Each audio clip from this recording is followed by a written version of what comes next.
ఈరోజు స్పెషల్ ఏంటి అమ్మమ్మ స్టైల్లో చామదుంపల పులుసు మాట. మనం ఒకప్పుడు చామదుంపల పులుసు చాలా ఇష్టంగా తినేవాళ్ళం మన టైంలో 90స్లో. బట్ ఇప్పుడున్న తరంలో పిల్లలు ఇవి తినాలంటే చాలా కష్టం కదా. ఇప్పుడు వెజిటేబుల్సే కాదు, అప్పుడప్పుడు ఇలా దుంపలు ఇలాంటివి చేసి పెడుతూ ఉంటే, మన స్టైల్ చేసి పెడుతుంటే ఇష్టంగా పిల్లలు అయితే తింటారు. ముందుగా అయితే నేను నైట్ నానబెట్టేసుకున్నాను. అంటే చాలా ఇసుకుంటుంది కదా, సో నైట్ నానబెట్టేసుకుంటే మార్నింగ్కి ఇలా క్లీన్గా అయిపోతాయి అన్నమాట. సో మళ్ళీ వాష్ చేసేసుకోవాలి. వాష్ చేసుకున్న తర్వాత ఇలా ఉన్నాయన్నమాట.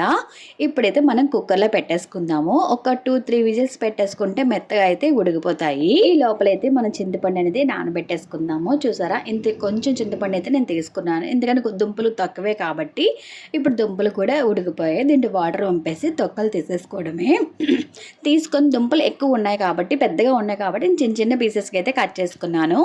ఇంకా నెక్స్ట్ అయితే కొంచెం ఆయిల్ వేసుకొని దాంట్లో మినపప్పు, ఆవాలు, జీలకర్ర వేసుకున్నాను. అలాగే ఎండుమిర్చి కూడా వేసుకున్నాను. ఇవి బాగా వేగిన తర్వాత మనం కట్ చేసి పెట్టుకున్నాక 2 ఆనియన్స్ అయితే నేను తీసుకున్నాను. ఆనియన్స్ కూడా వేసేసుకుంటున్నాను. అలాగే 2 పచ్చిమిరపకాయలు, కరివేపాకు కూడా వేసుకొని బాగా దగ్గరికి అయిన తర్వాత బాగా దగ్గరగా వేగనివ్వాలి. అలా దగ్గరగా వేగుతాయి కాబట్టి నేనైతే ప్లేట్ కూడా మూత పెట్టేశాను. ఇప్పుడైతే బాగా వేగిన తర్వాత మనం కట్ చేసి పెట్టుకున్నాం కదా టమాటా, 2 టమాటాస్ కూడా వేసేసుకోవాలి. ఇవి బాగా మగ్గనివ్వాలన్నమాట. సో అందుకోసం దీంట్లో అయితే సాల్ట్ అయితే వేసేసుకున్నాను 2 స్పూన్లు. అలాగే పసుపు వేసుకోవాలి. అలాగే కారం కూడా ఎక్కువ వేసుకున్నాను నేను. మనం ఎంత తింటే అంతే వేసుకోవచ్చు, ప్రాబ్లం అయితే లేదు. కాకపోతే మనం ఆనియన్స్ ఎక్కువ వేసాం కాబట్టి కారం కొంచెం ఎక్కువ వేసుకుంటే మిక్సింగ్ అయితే అవుతుందన్నమాట. ఇలా బాగా ఇది ఎంత బాగా ఎగితే మనకు పులుసు అనేది అంత టేస్ట్ అయితే వస్తుంది. సో బాగా దగ్గరికి అవ్వాలన్నమాట. సో కాసేపు అయితే ప్లేట్ పెట్టేసుకుంటే అవే దగ్గరికి అయిపోతుంది. చూసారా, ఇలా అయితే వేగనివ్వాలి. ఇప్పుడు ప్లేట్ పెట్టేసుకుందాము. కాసేపు అయిన తర్వాత ఒక 5 మినిట్స్ ఉంటే సరిపోతుంది. చూసారా, ఇప్పుడు ఇలా ఉంది కదా. ఇప్పుడు మనం దుంపలు కూడా వేసేసుకోవాలి. దుంపలు కూడా వేసేసుకొని బాగా అయితే కలుపుకోవాలి. కలుపుకున్న తర్వాత మనం జ్యూస్ చేసి పెట్టుకున్నాం కదా, చింతపండు జ్యూస్, ఇది కూడా వేసేసుకోవాలి.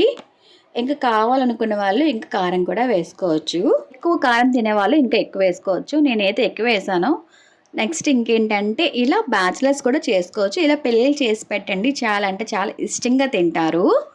అంతేనండి. ఇలా దగ్గరికి అయినంత వరకు ఉంచేసి ఆయిల్ అయితే పైకి తేలుతుంది కదా, ఇంకా దాంట్లోకి మనం వేరే కూడా వేసుకోవాలి. నెక్స్ట్ దాంట్లో మనకి పులుపు ఉంటుంది కాబట్టి చాలామంది బెల్లం లేదు అంటే కొంచెం షుగర్ కూడా వేసుకోవచ్చు. నేనైతే వెయ్యట్లేదు. సో ఇంతేనండి, చాలా వేడి వేడి చామదుంపల పులుసు అయితే రెడీ. ఇలా పిల్లలు చేసి పెట్టండి, చాలా ఇష్టంగా అయితే తింటారు. అంతేకాదు, ఇది ఈజీగా బ్యాచిలర్స్ కూడా చేసుకోవచ్చు. చామదుంపల పులుసు అంటే ఇష్టం లేని వాళ్ళకి ఇలా చేసి పెట్టండి, వద్దన్న తింటూనే ఉంటారు, పిల్లల దగ్గర నుంచి పెద్దవాళ్ళ వరకు. ఇలా వేడి వేడి అన్నంలో చామదుంపల పులుసు వేసుకొని తింటే చాలా అంటే చాలా టేస్టీగా ఉంటుంది. ఒక్కసారి ట్రై చేయండి. ఈ వీడియో కనుక మీకు నచ్చితే ప్లీజ్ సబ్స్క్రైబ్ చేసుకోండి. అలాగే లైక్ చేయండి, షేర్ చేయండి. ఇంకా ఏంటంటే మీ ఎవరికైనా చామదుంపల పులుసు అంటే ఇష్టమో నా కామెంట్ సెక్షన్లో చెప్పడం అయితే అస్సలు మర్చిపోవద్దు. అలాగే ఇంకేమైనా మీకు డౌట్స్ ఉంటే కామెంట్లో అడగండి, నేనే తప్పకుండా రిప్లై ఇస్తాను.